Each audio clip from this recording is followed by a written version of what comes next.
बेटियां घर छोड़ती हैं, घर वालों को नहीं। इस सच का एहसास उनके पास सदा बना रहता है। बस घर के लोगों को जरा देर लगती है इसे समझने में। खिड़की के पास खड़ी सिमरन सोच रही थी, भाई दूज आने वाली है, पर इस बार ना तो माँ ने फोन करके भैया के आने की बात कही और ना ही मुझे आने को बोला। ऐसा कैसे हो सकता है? हे भगवान, बस सब कुछ ठीक हो। अपनी सास से बोली, माँ जी, मुझे बहुत डर लग रहा है। पता नहीं क्या हो गया, मुझे कैसे भूल गए इस बार। सास ने इजाज़त देते हुए कहा, कोई बात नहीं बेटा, तुम एक बार खुद जाकर देख आओ। सास की आज्ञा मिलने भर की देर थी कि सिमरन अपने पति के साथ मायके आ पहुंची। परंतु इस बार घर के अंदर कदम रखते ही उसे सब कुछ बदला सा महसूस हुआ। पहले जहां उसे देखते ही माँ पिताजी के चेहरे खुशी से खिल उठते थे, इस बार उन पर परेशानी की झलक साफ दिखाई दे रही थी। पहले भाभी उसे देखते ही दौड़ी चली आती थी और प्यार से गले लगा लेती थी, पर इस बार दूर से ही एक हल्की सी मुस्कान दे डाली। भैया भी ज्यादा खुश नहीं दिखे। सिमरन ने जैसे तैसे एक रात बिताई, परंतु अगले दिन जैसे ही उसके पति उसे मायके छोड़ वापस गए, उसने अपनी माँ से बात की। तब उन्होंने बताया, इस बार कोरोना के चलते भैया का काम बिल्कुल बंद हो गया, ऊपर से और समस्याएं। बस इसी वजह से तेरे भैया को तेरे घर भी ना भेज सकी।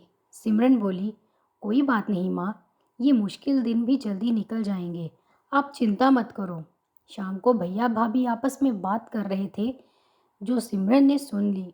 भैया बोल रहे थे, पहले ही घर चलाना इतना मुश्किल हो रहा था, ऊपर से बेटे की कॉलेज की फीस, परसों भाई दूज है, सिमरन को भी कुछ देना पड़ेगा।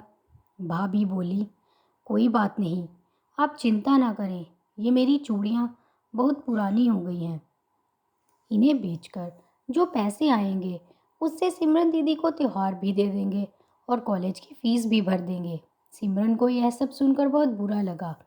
भैया भाभी ये बातें कर रहे थे, क्या मैं यहाँ उनको तंग करने कुछ लेने के लिए आती हूँ?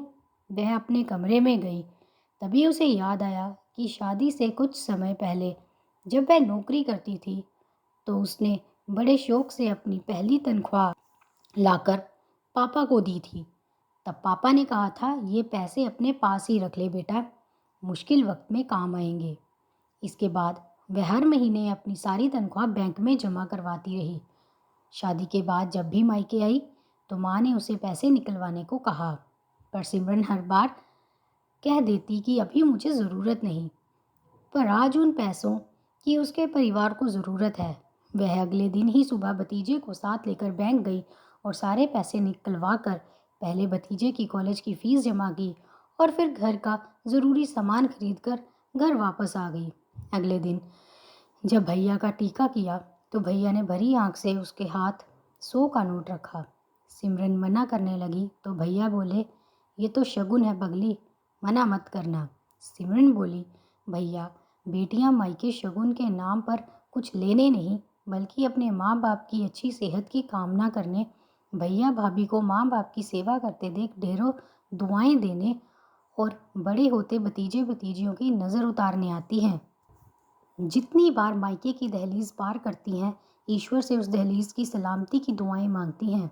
जब मुझे देख माँ पापा के चेहरे पर रौनक आ जाती है, भाभी दौड़कर गले लगती है, आप लाड़ लड़ाते हो, मुझे मेरा शगुन मिल जाता है। अगले दिन सिमरन ने मायके से विदा लेकर ससुराल जाने के लिए जैसे ही दहलीज के पार कदम रखा कि भैया का फ़ोन बज उठा। उन्हें अपने व्यापार के लिए बहुत बड़ा ऑर्डर मिला था। वे सोचने लगे, सचमुच बहन बेटियां मायके कुछ लेने नहीं बल्कि अपनी बेशकीमती दुआएं देने आती हैं। जब वे घर की दहलीज पार कर अंदर आती हैं तो बरकत भी अपने आप भीतर चली आती है। हर बहन बेटी के दिल की तमन्ना होती है कि उसका मायका हमेशा खुशहाल रहे और तरक्की करे। मायके की खुशहाली देख उसके अंदर एक अलग ही ताकत भर जाती है, जिससे उसके अपने जीवन में पेश आने वाली मुश्किलों का वो डटकर सामना कर पाती है। भैया की आंखों से खुशी के आंसू बहने लगे।